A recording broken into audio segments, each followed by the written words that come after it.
Quando o Quarteto Fantástico foi lançado em 2005, foi criticado por ser leve demais e exagerado, com um tom infantil, focado demais no público mais jovem, enquanto deixava os espectadores mais velhos desejando uma abordagem cinematográfica mais séria para a primeira família da Marvel. Mas você sabia que o filme poderia ter sido completamente diferente e que, em um determinado momento, ninguém menos que Robert Downey Jr., o eterno Homem de Ferro, foi considerado para o papel de Doutor Destino? Olá, eu sou Max. E seja bem-vindo ao Curiosidades Nerds. Hoje vamos falar sobre o que poderia ter sido o filme do Quarteto Fantástico de 2005. Muito diferente da versão que conhecemos, a versão original, que o diretor de Esqueceram de Mim e futuramente de Harry Potter, Christopher Columbus, tentou levar para a tela grande em meados dos anos 90, era uma ambiciosa aventura de grande orçamento e teria sido um dos filmes mais caros da década de 90. Aí você deve estar se perguntando, o que aconteceu? Bom, para entender essa história, temos que começar do início, lá atrás, com o infame filme do Quarteto Fantástico, de 1994. Naquela época, o produtor alemão Bernd Eichinger estava prestes a perder os direitos que havia adquirido da Marvel. Para mantê-los, ele precisava produzir um filme antes que os direitos expirassem. Isso o levou a contratar Roger Corman, o rei dos filmes de baixo orçamento, para criar uma versão por apenas $1 milhão. Você não ouviu errado. A ideia era realmente produzir um filme de super-herói, com diversos poderes e efeitos especiais, por apenas $1 milhão. E o resultado foi exatamente o que se poderia imaginar. Um verdadeiro lixo cinematográfico. Mas como Eichinger disse, a Marvel não disse que eu precisava fazer um grande filme. Concluído em 1994, o filme nunca teve a intenção de ser lançado. Foi produzido apenas para que Eichinger pudesse manter os direitos dos personagens.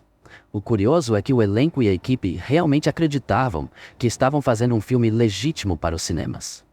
Eles inclusive participaram de entrevistas e eventos promocionais, como a Comic Con, para divulgar o filme.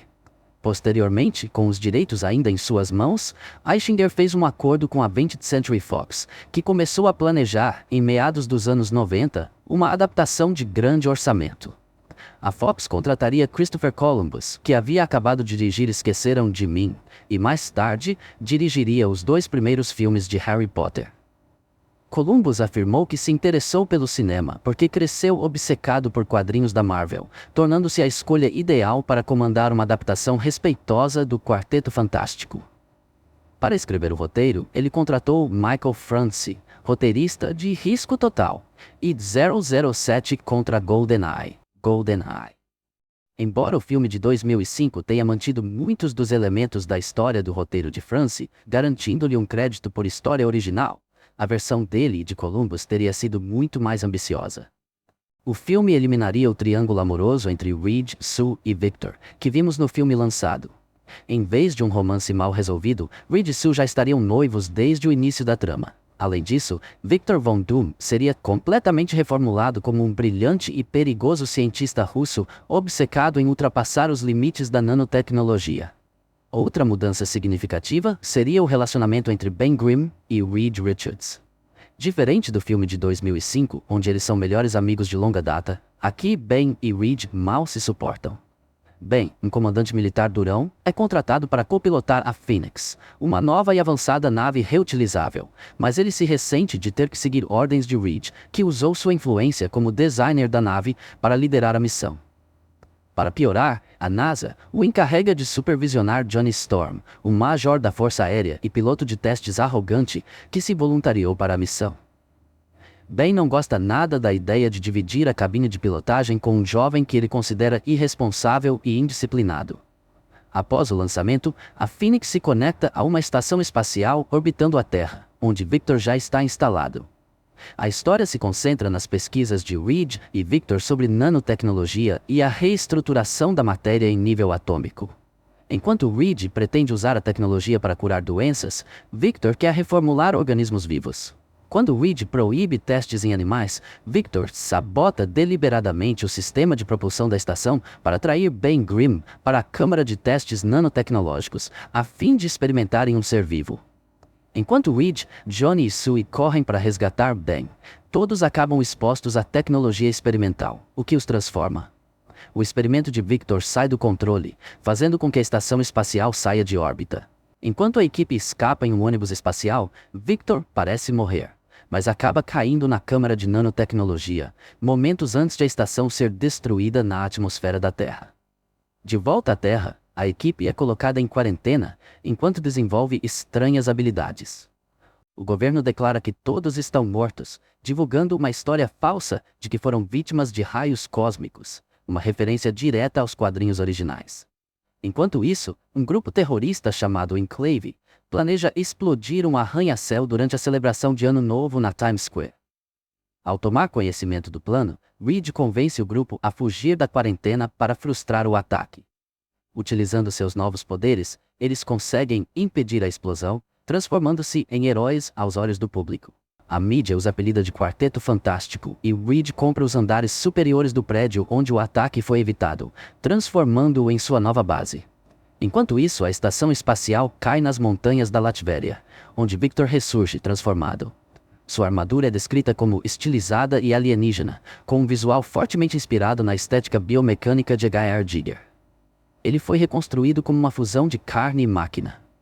Quando Victor olha no espelho, vê um rosto horrivelmente desfigurado, mas na realidade, ele tem apenas uma pequena cicatriz na bochecha. Seu narcisismo distorce sua própria percepção. Usando a nanotecnologia, Doom assume o controle da Latvéria e se declara governante absoluto. Com ambições de remodelar o mundo à sua imagem, ele constrói um exército de Doombots e marcha sobre a ONU, declarando que os líderes mundiais são incapazes de governar comparados a ele. Doom exige que eles se rendam ao seu domínio ou enfrentem a aniquilação, destruindo dramaticamente o prédio das Nações Unidas para provar seu poder. Enquanto o mundo reage em choque, Reed assiste à transmissão e percebe que Doom é Victor, agora mais poderoso e desequilibrado do que nunca. Sem tempo a perder, o Quarteto Fantástico corre para detê-lo. O plano mestre de Doom é tão grandioso quanto seu ego. Após capturar a equipe, ele prende Johnny em uma câmara pressurizada que força a absorção de enormes quantidades de calor, transformando-o no núcleo de uma tempestade massiva e antinatural que superaquece o oceano, maior do que qualquer outra já registrada. Doom a chama de hiperciclone, e essa tempestade catastrófica está prestes a atingir a costa leste dos Estados Unidos, destruindo cidades inteiras para demonstrar seu poder. Em um ato distorcido de manipulação, Doom tenta Ben oferecendo-lhe uma cura, permitindo que ele se torne humano novamente, um elemento posteriormente reciclado no filme de 2005. No entanto, quando a equipe se une para uma batalha final, Ben faz o sacrifício supremo, escolhendo reverter sua cura e permanecer permanentemente como coisa para ajudar a deter Doom. Com sua força combinada, o Quarteto Fantástico derrota Doom, impedindo uma catástrofe global e garantindo seu lugar como defensores da Terra. No desfecho, a recém-unida família de heróis se reúne para celebrar a vitória em um casamento icônico de Reed e Sue, marcando o início de seu legado. Alegadamente, Columbus queria um casal de atores da vida real para interpretar Reed e Sue Richards, considerando Dennis Quaid e sua então esposa, Meg Ryan, para os papéis. Além disso, Alan Rickman e Geoffrey Rush foram cotados para o papel de Dr. Doom. O roteiro de Michael Franci para Quarteto Fantástico incorporava inúmeras referências aos quadrinhos originais, oferecendo muito fanservice. Embora tenha tomado algumas liberdades criativas, o roteiro era geralmente fiel ao material de origem, ambicioso em escala e com um toque de humor trazido por Christopher Columbus. Até mesmo o Dr. Doom foi retratado de forma fiel, com seus característicos monólogos grandiosos. Sem dúvida, essa seria uma das histórias de super-heróis mais fiéis ao material original já feitas. Mas então, o que deu errado? O roteiro de Michael Franci tinha 160 páginas e estava repleto de cenas de ação. No entanto, transformar essa visão ambiciosa em realidade trouxe desafios significativos. Criar os efeitos visuais necessários para retratar as habilidades do grupo era complicado, especialmente com as limitações do CGI dos anos 90. Além disso, o número de cenas de ação exigiria efeitos práticos e visuais caros. As estimativas apontavam um orçamento de 165 milhões de dólares, um valor extremamente alto para uma franquia ainda não testada. Diante dessas restrições financeiras, o diretor Christopher Columbus decidiu sair do projeto. A Fox contratou Sam Hamm, roteirista de Batman, 1989, para reescrever o roteiro, reduzindo o escopo e o orçamento do filme. Na versão de Hamm, o tom se tornou mais cômico, com trocadilhos e frases de efeito exageradas, especialmente de Dr. Doom. Nesse roteiro, Victor, agora com o sobrenome Van Damme, perdeu um braço e busca regenerá-lo usando nanotecnologia, lembrando a trama do Dr. Connors em Homem-Aranha.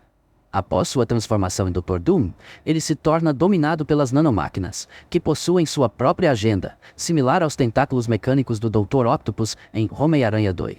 O plano de Doom envolve capturar o Quarteto Fantástico para extrair suas nanomáquinas, criando um corpo mais estável para si mesmo. Ele então pretende fundir-se com o edifício Baxter, expandindo-se sobre a cidade e eventualmente dominando o mundo. Durante esse processo, vários diretores entraram e saíram do projeto, todos com histórico em comédias, o que combinava com o tom mais leve da nova versão. Peter Segal, Corra que a Polícia Vem Aí 33, Sam Wiseman, Nós Somos os Campeões, George, o Rei da Floresta, e Raja Gosnell, Vovó Zona, Scooby-Doo, foram considerados. Gosnell acabou saindo para dirigir Scooby-Doo, e Peyton Reed, futuro diretor da trilogia Homem-Formiga, assumiu. Reed queria um filme ambientado nos anos 1960, refletindo a época em que o Quarteto Fantástico surgiu nos quadrinhos. Ele planejava um estilo visual inspirado no filme dos Beatles, A Hard Day's Night, mostrando a equipe já estabelecida como celebridades e mergulhando diretamente em suas aventuras, sem uma história de origem. O filme exploraria a presença vibrante do Quarteto Fantástico na Manhattan dos anos 60, de forma semelhante ao carisma dos Beatles em seus filmes. No entanto, Reed saiu do projeto ao perceber que a Fox queria transformar o filme em uma produção de baixo orçamento. Até Sean Astin, de O Senhor dos Anéis, tentou dirigir o filme após seu curta-metragem indicado ao Oscar. Mas ao ler os roteiros já escritos, declarou: "É um pouco chocante. Acho que a maioria dos fãs em convenções faria um trabalho melhor desenvolvendo essas franquias do que os próprios executivos de estúdio." Bom, devo dizer que concordo inteiramente com as palavras dele. E diria mais. Essa fala ainda vale para grande parte das adaptações feitas hoje em dia. Tim Story, recém-saído do filme Taxi, com Queen Latifah, acabou sendo contratado para dirigir. Robert Downey Jr. foi considerado para o papel de Dr. Doom.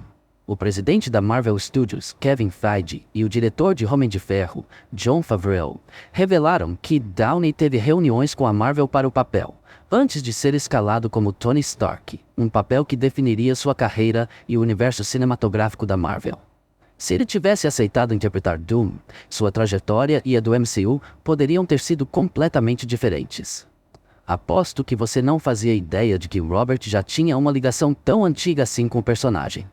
Se ficou curioso para saber como seria a interpretação dele como Dr. Destino, poderá ver agora, embora com alguns anos de atraso, em Doomsday e Vingadores Guerras Secretas. Se tivesse sido feito, o Quarteto Fantástico de Christopher Columbus poderia ter sido uma das adaptações de quadrinhos mais ambiciosas dos anos 90. Em vez disso, o projeto foi abandonado, e o time só chegaria aos cinemas em 2005, com um tom bem diferente do planejado. Mas e você? Gostaria de ter visto esta versão nos cinemas? Deixe nos comentários sua opinião, e não se esqueça de deixar seu like e conferir nossos outros vídeos aqui no canal. Até a próxima!